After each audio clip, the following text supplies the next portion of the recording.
I was muted. Not fair. Not fair. Hopefully you guys heard the intro though. Hello, hello, the turtle moves in Mark Caesar. Oh, hi, Mark. The turtle moves. Thank you so much for the otters, Mark, for the otters. Lots and lots of otters. Never enough otters. Hey there, Rocket Couch. Hey, Shield. Yeah, it's an odd one for me on a Friday night or a Saturday morning, depending on what side of the world you're on, you know. But there was just too much going on for it not to be done. So hopefully I didn't disrupt your dinner plans, your breakfast, your lunch, or whatever. But there's just a lot going on. And if you saw the thumbnail, it's about Sarah Boone again. And we just talked about Sarah Boone on Tuesday in my update. So if it's okay with you guys, I would like to just give the short update on Miss Boone first. But we also have a lot going on with Courtney Clenney. Well, I should leave it up to you guys. There's just a few of you there. Do one for Courtney Clenney and two for Sarah Boone. Well, hi, Juju. And let me know how I sound, too. Please. It's nice to have a few of you here anyway. Well, Juju, this has been a crazy week. The stuff is carrying on. We got to talk about Sarah Boone again tonight. An update to an update, exactly. So you guys got to tell me, you want Boone or you want oh, thank you. I sound good? Okay. All right, but you guys got to tell me which one you want first. Clenney, not Clooney. Oh, I got George Clooney on the brain here. No, Courtney Clenney or Sarah Boone. Or I'm just going to flip a coin myself.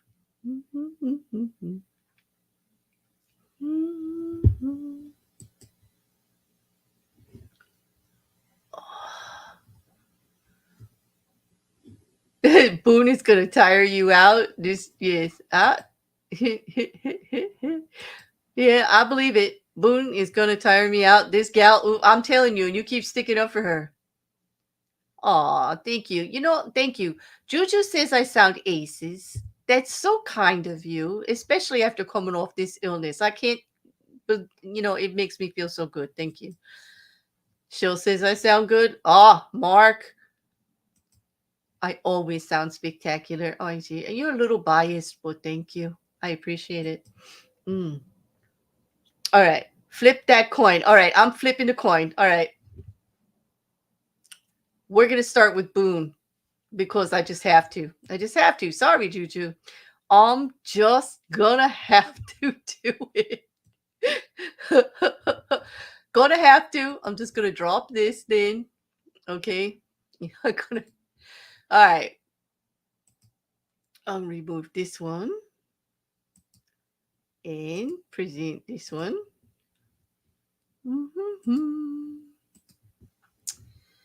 We unfortunately have some news. On Tuesday, we talked about that letter that Sarah Boone sent to her new judge, Michael Krasnick. Okay. Kind of breaking the ice, and unfortunately, she was complaining about her seventh attorney, Winston Hobson. And if you recall, on Tuesday, and if not, it's in the playlist. It'll be the top one because I just did it on Tuesday. We actually showed you, told you about a video done by Transparency T, who actually got the prison records and showed that, yes, Winston Hobson had been making video visits with Sarah Boone since November. And there were some in January prior to her letter where she stated to the judge she hadn't heard from him since November, which apparently was not true. Now, if I was Mr. Hobson, I think I'd be a little bit upset about that. Because didn't we also look at the record and show that he got the motions in? He got the continuance. He got her a new investigator. He got the money and an expert witness. Not just the money for the expert witness. He actually tracked down an expert witness. So, that was going to be there for 3 different things: crime scene, what do you call it? Like reenactment, okay, restaging, jury picking, and also to be able to talk about alcoholic blackouts. Like that was like the triple threat of expert witnesses, right? Like, to me, I think he got more done in that little bit of time than most of the other attorneys have in quite some time. But there you go.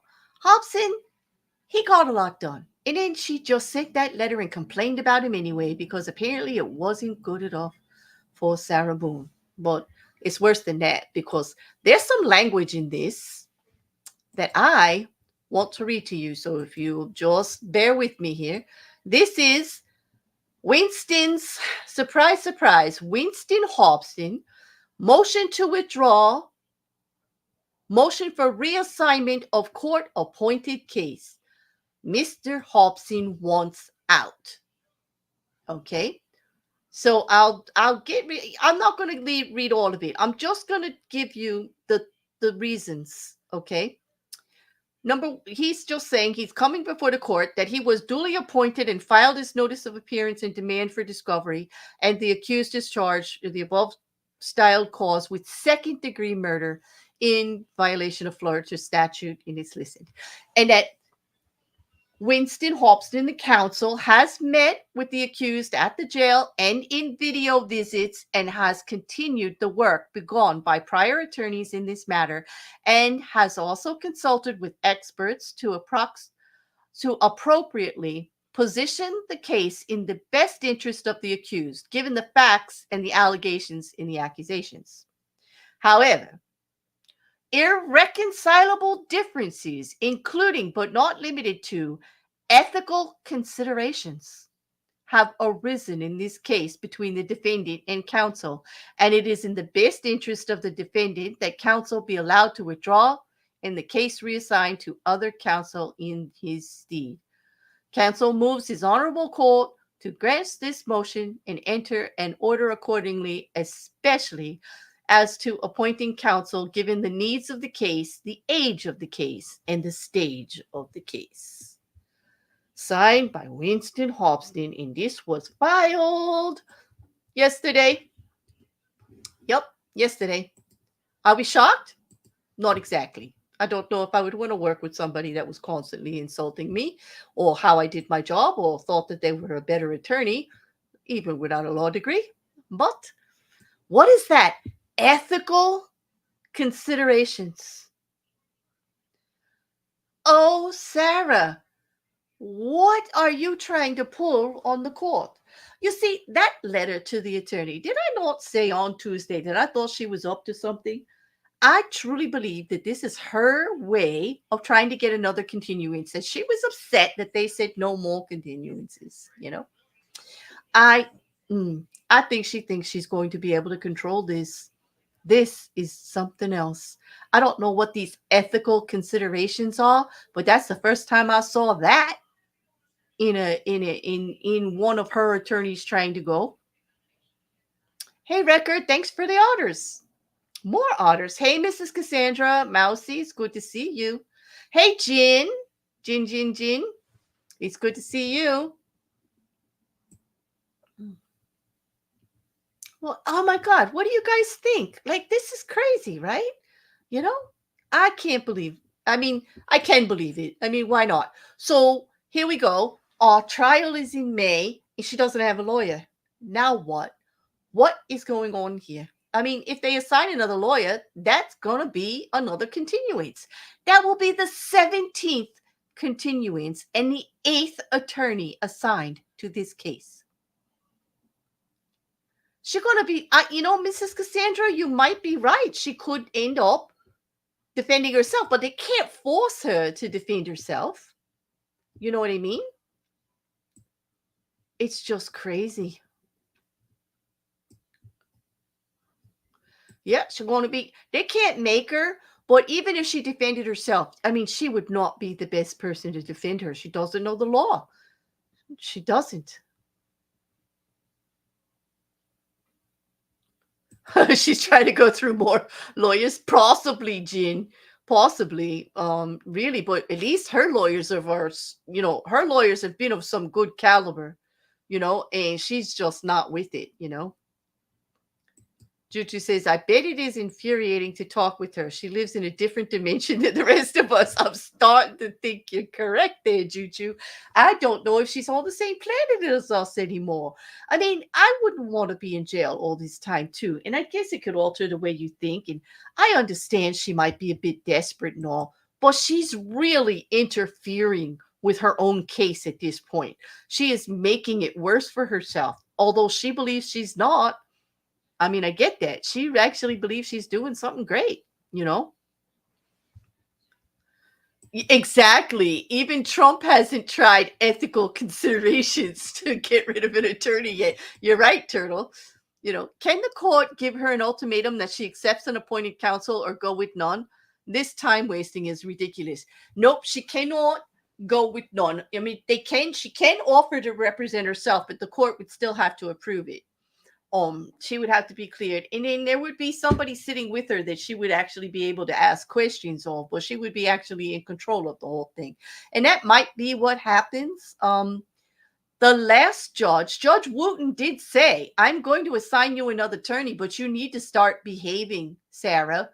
Like, he didn't use those words, but remember, like in that hearing, he actually called her out and said there can't be any more continuances, that this irreconcilable differences. You have to understand that attorneys have to do things a certain way, and it's not always up for them to tell you every little tiny thing.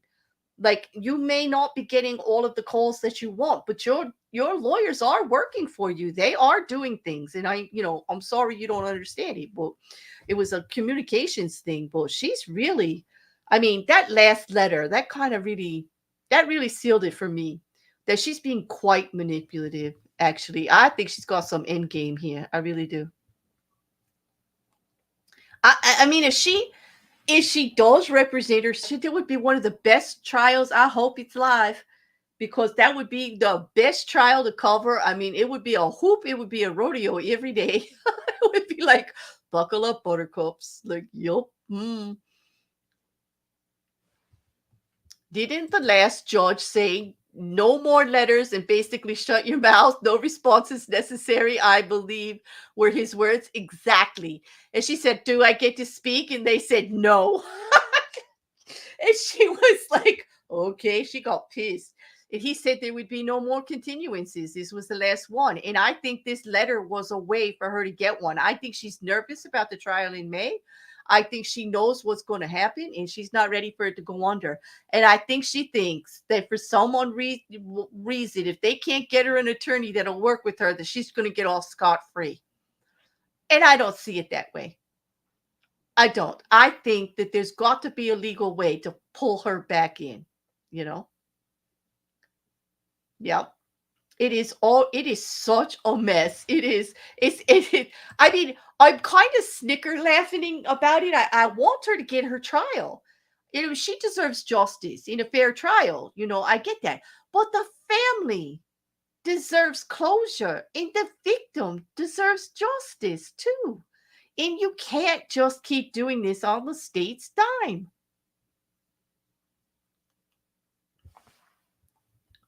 A trial for this case would be fun, and I'm in for panel to annoy you. Yeah. Okay, well, I'll be nice to you, just not to Boone. No, I don't think anybody's going to be very nice to Boone. And I think even just watching her in the courtroom, I was looking forward to it, because she's quite the character. I just cannot see. I mean, she's her own worst enemy here. She really is. I mean, this is like going too far. I'm going to keep watching on the courthouse docket. I did put the link in the description for you guys. She is easy to search up there in Florida, and they have made a lot of it open. That's where Hobson's letter, his motion is, and exactly, we'll see what the judge does about it. I'll be watching it every day, but we'll have to see. We'll have to see how this goes. This was like a lot. But on that, okay, if you guys are good, I might just move on to our other friend. Let me just see if you got any more questions over there. Um, let's see. Mark, could this be a situation where a precedent is set for defendants that want to be difficult with appointed counsel? Yeah, and I think they want to be careful about it. I think Wooten gave her a lot of room, and he was very patient. He finally had enough. I think and he went over to he didn't go to juvenile because of Sarah Boone, but in his last hearing with Sarah Boone, he really tried to school her a little bit on her expectations on what counsel should and should not be doing for her. Because actually everything she complained about with the other guy, Winston Hobson took care of as soon as he got there. Like he got it all done. She has her new investigator. She has her expert witness. She got the funding for it. Okay. He got it all done and quickly. So I don't know why she's complaining about him. She sent that handwritten motion to the judge to demand that she's there for every hearing. That hearing was a continuance. That's it. There was nothing she was allowed to do. This woman's showing some very narcissistic tendencies on that play about attention. So basically, she's complaining about not being able to attend a hearing that was canceled, that her own attorney did not attend, because the only thing that was happening was a continuance was going to be ordered. And as a matter of fact, if the judge had known about the continuance motion before the hearing, no one would have been in that hearing at all. There would have been an order on the website, period. The hearing would have been canceled. There was nothing to cover. She's complaining about attending a hearing that had nothing in it. Nothing.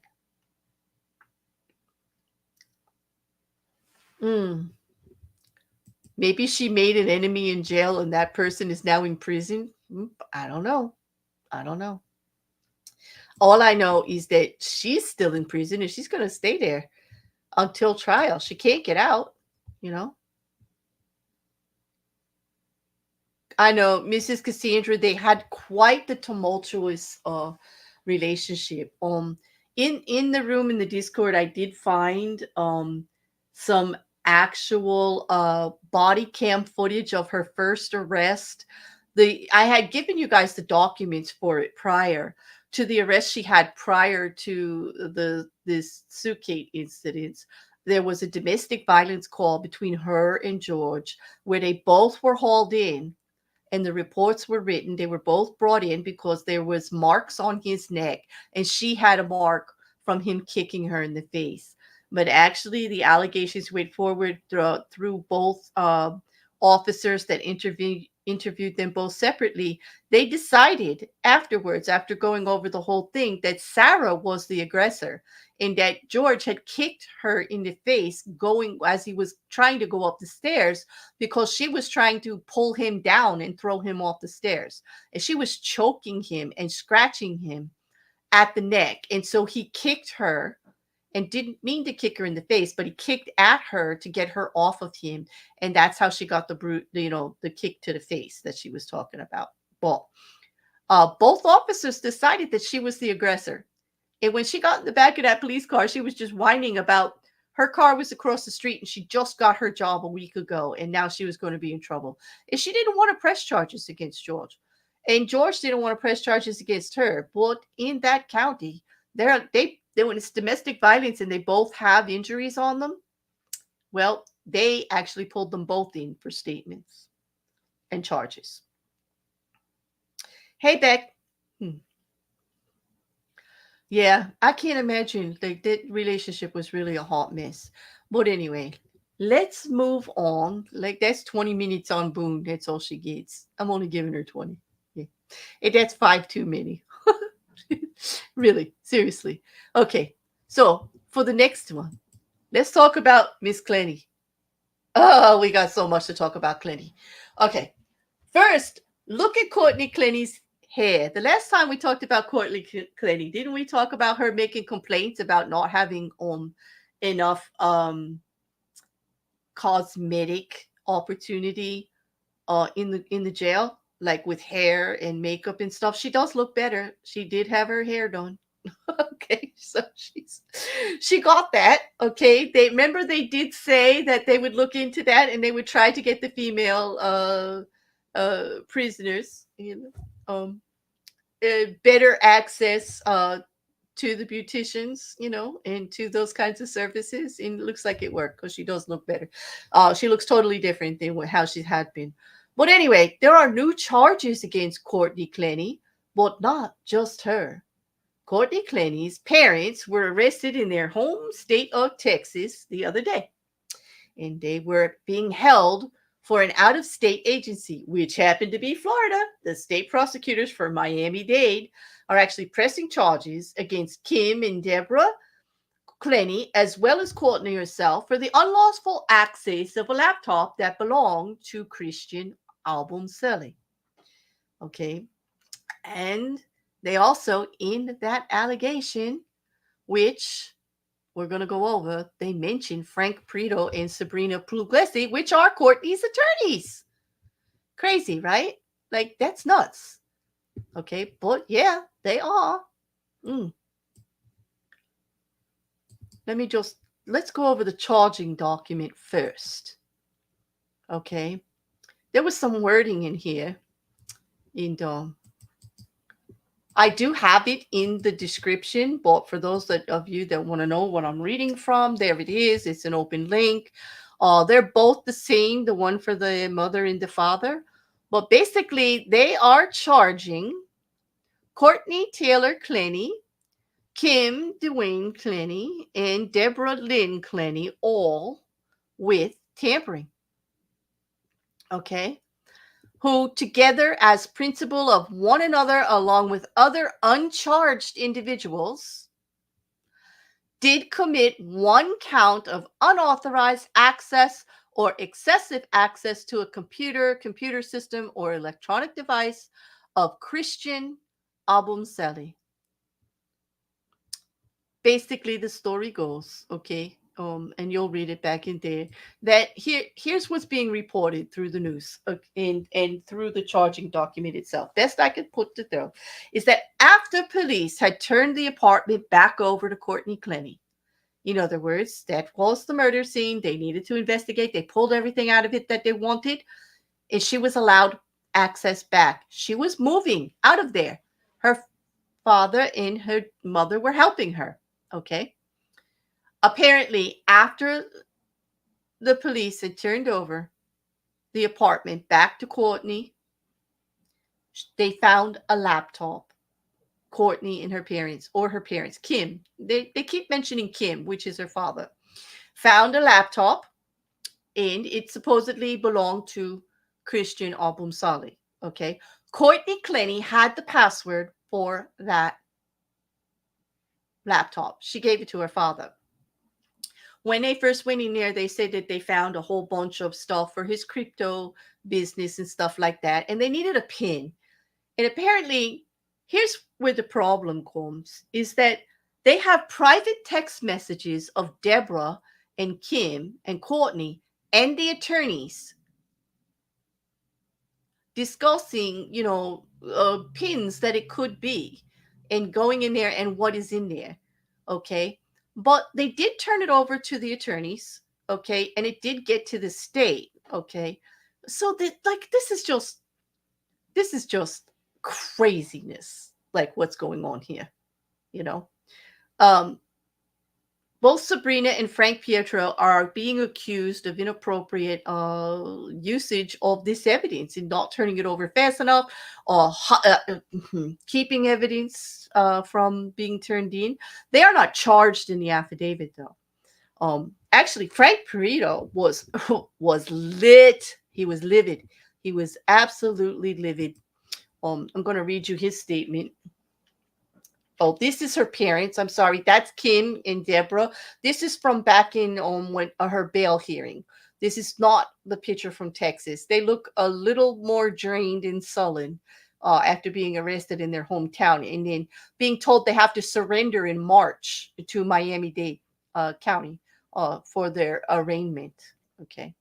But this is the statement from attorney Frank Prito, who is Courtney Clenney's, one of Courtney Clenney's defense attorneys. Okay. We're extremely surprised and very concerned about the arrest of the Clenney family. This could be an example of prosecutorial overreach and misconduct. It appears excessive in that the family is now confined in jail awaiting an extradition hearing on what may be an attempt to manipulate media headlines and discredit them before Thursday's scheduled hearing on a gag order in the case. The Clenneys have quite a story, and it's a story that the state of Florida may not want the public to hear. We believe the Clenney family has been targeted with some trumped up charges to discredit them in the press and make their lives miserable. It stinks of a power play by prosecutors to control the narrative. This Thursday, the state is seeking a gag order in the case. Now they've gone after Courtney's mom and dad in such a way that requires them to spend considerable time in jail without bond. Had they done this in Florida, the charge has a $5,000 bond and $500 to a bondsman, and that's it. It appears the prosecutors are going to the media mileage in this one with little or no evidence, as we have yet to know what the true accusations are. It's unnecessary and distasteful. All they had to do was a phone call and we would have been in court. It's so inexcusable. Now, I don't really blame him for being really upset. His name and his partner's name and the other attorneys on the case are being dragged through the mud. And here's the thing. If the attorneys were involved with the conversations with Courtney Clenney and the family, it's not that protected by privilege. And yet, these attorneys are accusing the state of putting all of those tweets out there and all of that information out there about their conversations in regards to it. Now, I would say that attorney, it's common knowledge that attorney-client privilege does not apply to illegal acts. So there's some gray area here. We're going to have to go back and forth. But here's the thing. If Christian and Courtney were living together and she got the apartment back, everything in there, you're like, this shared common properties, okay? Who's to say that she didn't buy him that computer? She had the password for it. So it's like they may have shared it together. How would she have the password, if she didn't have access to it at some other times, So this does look very heavy hitting since, of course, everything had been turned over to them anyway. It's not like they have this laptop somewhere else and they're keeping it from them, okay? And then also we have the Avruselli family and those lawyers who released another video, but then claim they didn't release it. But now every single news media and everybody else is still saying that they released it. And now they're hanging on like semantic wording like, well, we got it from the state first. Okay, but if they released it to the media, they still are in regards to the smear campaign, yes, in the narrative, in trying, and I understand. They want justice for their son. They want Courtney charged. They feel Courtney is to blame for his demise, and they want this done. And so if they've got stuff that makes her look bad, they're going to put it out there. But what's happening is they're trying to try everything in the media again. Okay, and that is just very distasteful. And I cannot believe that the state is involved in that. How the state got that evidence over to the Opsomali family, that video, I don't know. It either came from them and they gave it to the state, and then the state, I don't know. But there's something fishy about all that. And I said that before, because they're denying that they released it and everybody else is reporting that they did. And we're talking about another video from prior to the murder of a argument inside their apartment where Courtney is seen actually verbally yelling and saying things to Christian and accusing him of, flirting with some girls or whatever by the pool. And she's kind of slap happy. Like she does keep trying to hit him and he just keeps saying, stop trying to, don't touch me. And then she fires him and she kicks him out. But like, it seems so commonplace because like the whole video is shot by somebody sitting there in a chair just watching what's going on, as if this is just commonplace all the time, which was quite disturbing to me because it just proved how volatile their relationship was. That it was quite they argued all the time. You know, to listen to both the prosecution and the defense attorneys, it's obvious that the relationship was toxic. Okay, but there are neighbors of the apartment where they live that are coming forward and saying that they did witness Christian Obumseli beat Courtney, and they've seen fights where he was the aggressor, and they're going to testify for that. That's what the defense attorneys are now saying. Like, there is evidence. Okay, just because it's not a video that's been released out to the media doesn't mean it doesn't exist. So I am hoping we get a trial date for this, and I really am hoping that we're going to be able to cover this one. But this is a hot mess going on now. Okay, so let me pull let me pull my thing back up and just go back to okay, so this is our new judge. Oh, like, hold on, let me get her name first before I give you a thing. This is Laura Sharon Cruz. Sorry about that. She was in charge of the hearing that was yesterday. Okay, and tensions in that hearing were like off the chart. The state and the defense attorneys were going at each other back and forth with all of these accusations. Basically, from what I could tell, I don't have the documentation of what was said in the hearing, but on the news media reporting out of Miami, and I will give you the same articles that I got. They're saying some crazy stuff. Like they really are. Like, the text messages shouldn't have been released. Okay, they're saying that the defense and Courtney Clenney are working with TMZ to put everything out there in some new documentary or some exposure kind of thing, and everything like that to make this whole thing. And basically the state is pretty pissed off about it. So they went to this hearing and they want a gag order. Okay, they're saying that everybody's getting out of control, stuff's going all over the place as far as,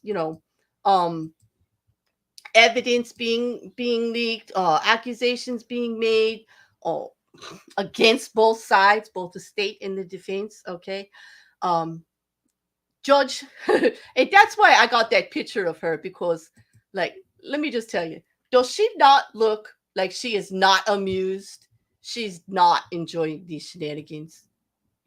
Judge Cruz does not look amused. Okay. Anyway, she said that by next Tuesday she will give her order on what's going to happen. But this whole case, as if it wasn't hard enough to get any information on it that wasn't like, sensationalized, like real documents or anything. If they put a gag order on these, that means that you're not going to get any records out of Miami-Dade County at all. As it is now, you can't anyway, because they do not give them to you unless you belong to an organization that needs them, But I'm not looking forward to it if a gag order is going to be put into place. But with the shenanigans that's going on, apparently the state wants to stop in 2 weeks whatever TMZ is putting out there in regards to this case, that they feel that these defense attorneys are stepping over the line with information and everything and damaging the case. I don't know. They were actually accusing the defense attorneys of actually doing shady stuff. And actually, at one point, Frank Piero stood up in front of the judge and said, I am not going to sit here and let him and have my reputation damaged like this. Like, and they just kept going back and forth. And she was not amused. Okay. I can't wait to get that transcript. I want to hear exactly what was said. But in the meantime, we just got to go by the news returning. I went with the local paper, the 2 articles that I put down on there. They will give you free access to those articles for 48 hours if you give them an email address. but it is behind a paywall. So, you know, you are going to have to just like put your email in, and for 48 hours, they won't charge you, but they will actually allow you to read the articles. But they basically it's the same information I'm telling you, but I want to give it to you just so that you have where I'm getting it from, right out of Miami. Thank you so much for gifting the memberships, Shill and Jujubee, Karen, Teresa, Rabbits, and Raven. Enjoy your memberships. And if you're not already in the Discord, contact me. But I think everyone, no, Karen, you may not be. Karen L. and Raven, of course, you both welcome, you know. Yep. Juju's green. Juju's green now. Thank you so much, Shill. Thank you for your continued support. And enjoy your memberships, everybody.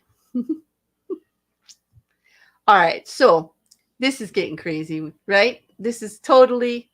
Anyway, we have finally we have the actual judge's name who's in charge of the case. Okay. And we've had a few of the prosecutors and all like that, but this is getting contentious between everybody. Like, seriously, like, they are not pleased at all. No one is pleased. Okay. Courtney has another person in regard. This is a third attorney. I believe the last name was Khaleesi, but I have to double check. But she's also working with the firm to help. But you could see that Courtney does not look like this is stressful. Having additional charges thrown on top of you as if you're interfering with the case. I mean, they're basically saying she's tampering with evidence, but it wasn't evidence. It wasn't turned over yet. Okay. And I don't know. I feel two ways about it. How do you guys feel? Like, I mean, it's in her home. They lived together. They shared it. I know if I have a partner and like we're using a laptop or whatever and I have his password, like I've got access. And if now I'm being blamed for his murder, like I'm gonna look in there. Yeah, I am. And I don't think that that's illegal. Like, I don't know. Is it? I mean, he's dead. I understand it. But this is shared, like, this was a shared space that they lived in. And law enforcement had access to take that laptop to begin with, and they left it there. They did.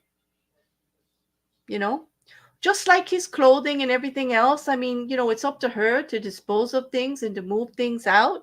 The family may be requesting things, but it did get turned over. So like I'm of two minds about this. Like it's a little confusing for me. I'm trying to find out where the law is on it. Like, but they're not charging her with tampering with evidence. They're not charging her with withholding evidence. They're just saying she accessed the laptop that maybe she should not have. And I think this is going to be hard to prove. I really do. Yeah. Thank you for the reminder, Mipit, and hello.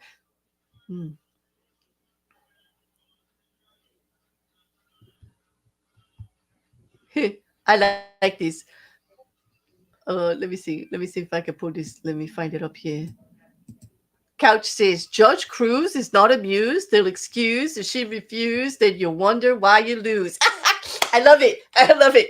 Exactly. Like, do not piss the judge off before you get to trial. Like, you people are not playing nice, and she doesn't look happy. I don't think anybody's going to be happy about her rulings. I really don't,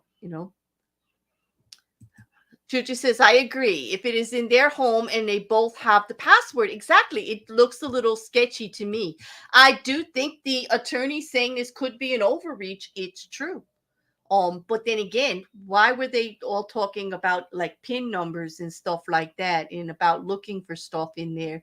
And why does I mean, I understand why the prosecution has their texts, but to release them with the attorneys in it just seems really shady to me.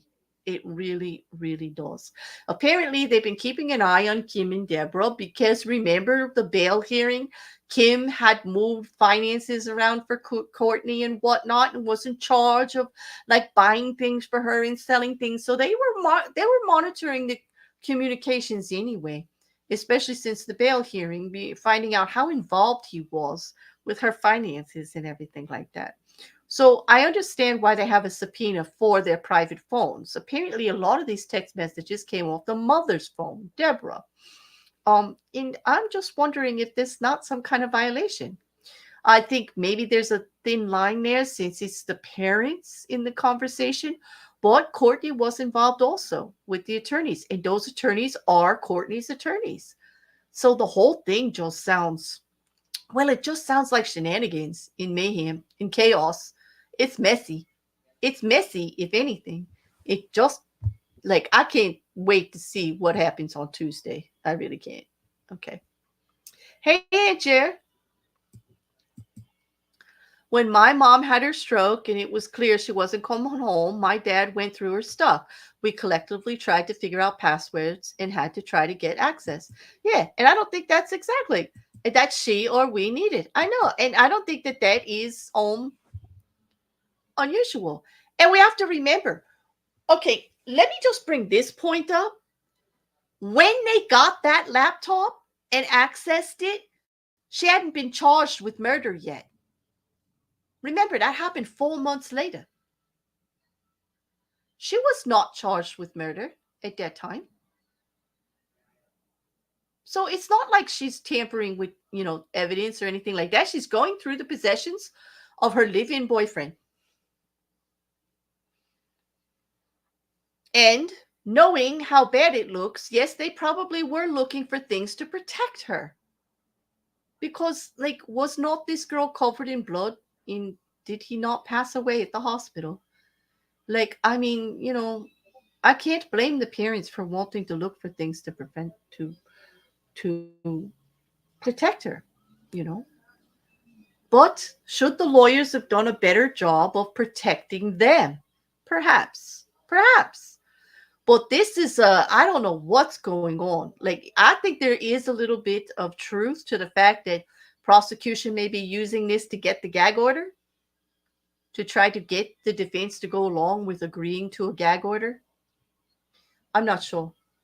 But I know that this just doesn't seem fair to Courtney's parents or Courtney at this point, or since this particular event all happened before she was arrested. Shenanigans and mayhem and chaos. I don't know about chaos, but the other two shows are great. Thank you. Thank you. And I'm sure that Mrs. Cassandra thanks you for the shenanigans praise there. Yeah. Thanks. Yeah. But anyway, that's insane, right? I mean, what's going on? What do you? Oh, okay. I've got one more thing to talk to you about in regards to Clenney. Not only that, but recently, prosecution released text messages they found between Christian Obumsali and Courtney Clenney legally through the subpoena of their phones. Okay. At another time, where Christian, in this particular tweet, states that, well, the gist of it is that Courtney has stabbed Christian in the past. This was a text message, and this is what Christian says. The crazy thing about all of this is that yesterday, when you blank stabbed me in the blank leg, and you saw how blank bad it was hurting me, and I couldn't bleep and walk, and I couldn't do blank, and you were telling me, I wish I could take your pain away. I wish it was me and not you. The next morning, I still woke up happy, and I still gave you a good day, even though my leg was hurting because my girlfriend stabbed me. So you're telling me you can't do the same thing the next day and say, blank, whatever happened that night, today's a new day, because that's what I do for you. I woke up happy. I took you to Vegas to get your grove right back, helped you shoot, drank with you, did blow with you, just so you're having a great day. And I'm doing all of this while my leg hurts so effing bad. Did I make you feel like shit for stabbing me? No, I just sucked it up and hoped tomorrow will be better. Now, There's also text messages back and forth in regards to the two of them, to where he had fallen and hit his head and she wouldn't let him in the apartment like for 12 hours or whatever. She like left him down to sleep in, the lobby or whatever, and he was begging her back and forth and she was ignoring, and he was like excessively calling her phone constantly. Like, there's those text messages back and forth. It just all looks like so bad, but apparently she stabbed him before. Yes, Juju, apparently she stabbed him in the leg before. She might be better with the knife than we think. Remember, the coroner said that there was no way that she could have shot that knife from 10 feet away the way she said she did, to make it hit the way it did and go in as deeply as it did. But now, I mean, she's apparently has some other knife experience that we didn't know about.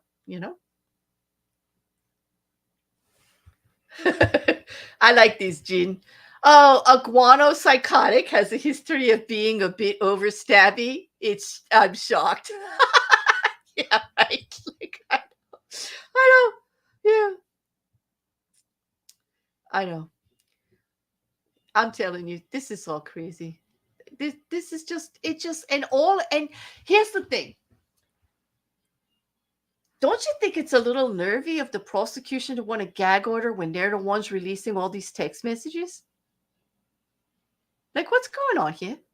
I'm going to go in front of the judge and say the media has too much stuff. Like, we can't do this case with all the media having all this evidence. Where is it coming from? The prosecution. Yeah. Yep, Juju, I agree. She stabbed him before, and that doesn't look very good for the defense. It's kind of hard to, unless, she was protecting herself then, but apparently not, because they went to Vegas the next day and she partied and all that other stuff. Like, I don't know. It says, like, he's using it, he's saying it in there, and she's not arguing about it. In the text correspondence back and forth, she does not deny it. She says, yeah, that's how it was, but that's different than what you did in blah blah blah blah blah. Apparently she doesn't let it go. He does, and she doesn't. But it just shows that they've had such a tumultuous relationship. Like, I need to hear about all this in court for the evidence. Like, I'm surprised. I want to know how much of this stuff that's being leaked out to the media is actually going to make it inside the courtroom. Because this is getting crazy. And like, why ask for a gag order if you're the one leaking all this information? Or is it because the family is also suing, so they're entitled to certain information by discovery or by subpoena? And are they then leaking what they get fed for their case? Like, this is getting crazy. It really is. But all I know is it's messing the case up. Yeah, what's an occasional stabbing between friends and lovers? Like, I don't know. Hmm. I've been in love and I'm not stabbed. I don't know. Yeah, who wants to be I don't want I don't think that we need a gag order. We don't get enough information on this anyway. I just want to know the status of hearings and stuff and motions that are filed. Like, I don't need to see like detailed evidence and this, that, or the other thing. But I would like to know like what's going on with the case, you know? Yeah. When you stabbed me, I sucked it up and made sure you had a good day. This man is mentally trapped in this relationship. It's sad. Yeah, he was. He was. Yeah. And he just wanted the same thing. Like, when he did something bad, he wanted her to suck it up and be good the next day and just let it go. But that's not what it was happening, I guess. It's like the old saying, you only stab the ones you love. Hopefully not. I don't want to get stabbed. I don't. I don't. He's such a great guy. He lets me stab him on Wednesday and we go out partying on Friday. What a guy. I know. That's in the win column, right, Jin? Like, he just let it go. What a guy. I just think it's crazy. I think that this relationship itself was toxic, and like, this is going to be a tough case. But here's the thing. Both Sarah Boone and Courtney Clenney claim to be in abusive relationships, and that their bad behavior was the result of that relationship. And I'm wondering, how far is that line going to take you when you got all this other crazy stuff going on? Okay. Like, Courtney's going to say that it was self-defense. But they've been in a relationship for how long? And this is going on back and forth and back and forth. I don't know. A little more accountability. Sarah Boone also documented domestic violence cases to where she was the aggressor. Well, she's going to say that, hey, you know, whatever was going on, it's some kind of battered woman. Okay. But how do you claim battered woman defense when you're also claiming that it was just a game you two were playing and that you thought he was going to get out?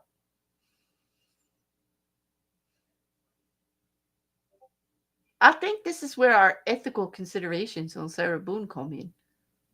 I think the attorney figured out she's lying to the court. I don't know.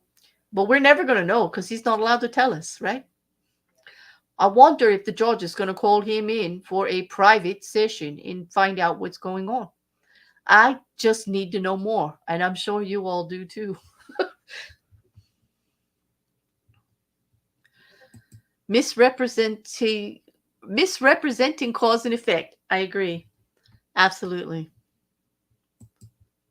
And in both cases, it's the men who paid the price. Exactly.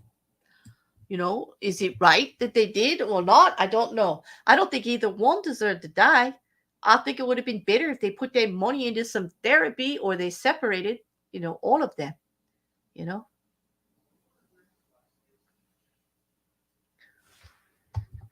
If you ever say, when you stab me to the person you are in a relationship with, it's time to evaluate that relationship.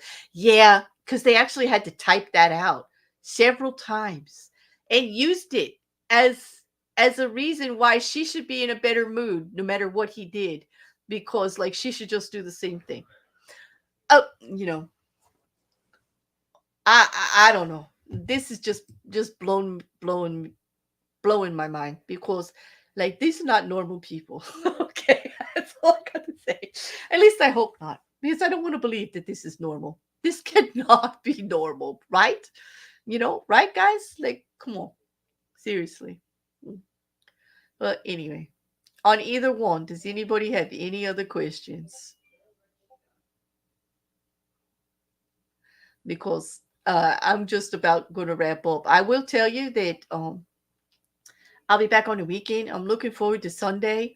I do not think I'm going to be streaming tomorrow. I'm trying to do every other day. And this was a last minute thing. I wanted to get together with Mrs. Cassandra and stream, but I did think I had to do this in, instead because I couldn't wait until next Tuesday with this based on everything that's going on. Because I still have so much more to cover on Tuesday with you guys. So on that, I think I'm going to be wrapping it up. Um, Wait a minute.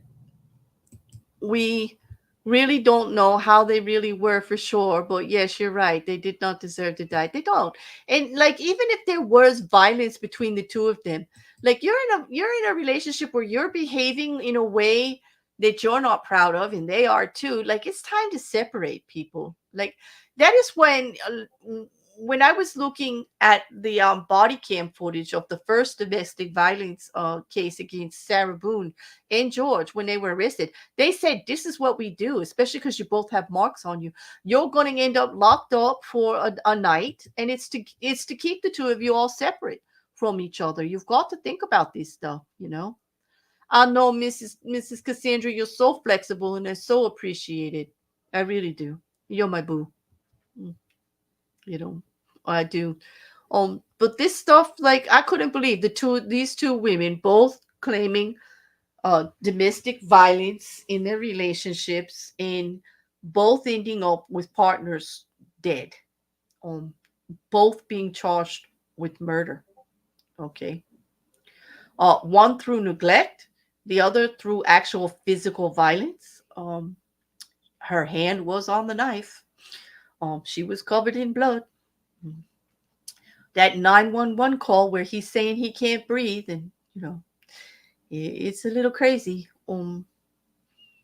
But I want to see these trials. These are going to be two trials that actually just finding out how the prosecution lays out these cases and the evidence that they have is going to be fascinating. Well, Sarah Boone interfering with her own defense is a problem. And I haven't even seen any of the attorneys come out about this yet. I'm sure today there were some things that I didn't actually get to catch the videos, but there's quite a few attorneys I follow on this, and I'll be watching it over the weekend. And then we'll find out what the judge is going to do. We'll be watching the court documents. And like I said, that the link for those court document website is in the description for you guys too, along with the charging document or the charging affidavit for the Clenney family. So you can read the details of what the state is actually accusing them of doing, which like is just all because of the timing doesn't make much sense to me. And I gave you the articles in the chat. Well, I hope you all have a good night. I'm gonna end it. Okay. I'm feeling a little bit stronger, and I'm so happy I got to talk to you guys today. And I'll see you again on the weekend. I hope you all have a great Friday night, whatever you're going to do, whether it be Friday or Saturday or whatever, just enjoy, you know, and don't lay hands. Walk away. Walk away. Okay. It should never get you to that point. If you're going to get to that point, walk away. Walk away. All right. On that, I'm going to end it. Thank you so much. And thank you, everybody. Thank you to my moderators who are always so amazing. Thank you to everybody for the conversation in the chat. And for all of you that come back later and watch the replay or ever, don't forget to do those YouTube things. Like, share, comment. Hey, a couple of words on the comment keeps me in the algorithm, lets them know that you're interested in my content. So if there's other things you want to cover or questions you want to ask, please just go on the back there and give me like 5 words. Okay. Oh, you're playing dice, Karen? That sounds like fun. Yep. All right. You all have a great night, and I will see you all soon.